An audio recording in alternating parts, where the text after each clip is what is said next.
नमस्कार। अच्छा, हम सब ने अपने घरों या दफ्तरों के ऊपर से गुजरती ये बड़ी बड़ी बिजली की लाइनें तो देखी ही हैं। ये इतनी आम है कि शायद हम इन पर ध्यान भी नहीं देते, लेकिन इनमें एक अनदेखा खतरा छिपा है। आइए आज इसी अदृश्य खतरे को समझते हैं। तो सबसे बड़ा सवाल यही है कि इन तारों के कितना पास जाना असल में बहुत पास माना जाता है। ये एक ऐसा सवाल है जिसका जवाब सच कहूं तो जिंदगी और मौत के बीच का फासला तय कर सकता है।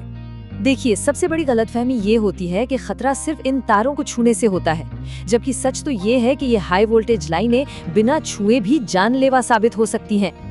जी हाँ, बिल्कुल सही सुना। इन तारों को छुए बिना भी जानलेवा करंट लग सकता है। पर सवाल ये है कि भाई ऐसा होता कैसे है? मतलब हवा में से बिजली कैसे पार हो सकती है? चलिए अब जरा इसके पीछे के विज्ञान को समझते हैं, जो इन पावर लाइंस को दूर से भी इतना ज्यादा खतरनाक बना देता है। इसे समझना बहुत जरूरी है। इस घटना को कहते हैं इलेक्ट्रिकल आर्किंग। अब इसे ऐसे समझिए कि जब वोल्टेज बहुत ज्यादा होता है तो बिजली इतनी शक्तिशाली हो जाती है कि वो अपने आसपास की हवा को ही अपना कंडक्टर, अपना रास्ता बना लेती है।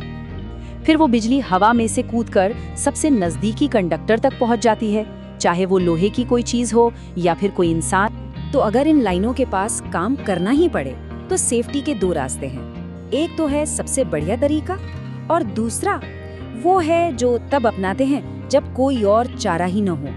देखिए, दो विकल्प है। सबसे सुरक्षित और आदर्श तरीका तो यही है कि बिजली ही बंद करवा दी जाए। इसके लिए बाकायदा परमिट लेना होता है और लॉकआउट जैसी प्रक्रियाओं का पालन करना पड़ता है, ताकि कोई गलती से भी पावर चालू ना कर दे। लेकिन जब पावर बंद करना मुमकिन ही ना हो, तब आता है दूसरा तरीका, यानी हाई अलर्ट मोड में काम करना। इसका सीधा सा मतलब है कि हर पल निगरानी और सख्ती से सुरक्षित दूरी बनाए रखना। चलिए अब आते हैं इस पूरी बातचीत के सबसे जरूरी हिस्से पर, वो नंबर, वो दूरियां जो सच में जान बचाती हैं। ये सरकारी तौर पर तय की गई दूरियां हैं जिन्हें मानना ही पड़ता है। और हाँ, ये दूरियां कोई अपने मन से नहीं बना रहा। ये सेंट्रल इलेक्ट्रिसिटी अथॉरिटी रेगुलेशन 2010 में साफ साफ लिखी हैं, जो इन्हें एक कानूनी नियम बनाती हैं। यहाँ पर नियम बिल्कुल सीधा है। जितना ज्यादा वोल्टेज उतनी ही ज्यादा सेफ्टी वाली दूरी रखनी पड़ेगी।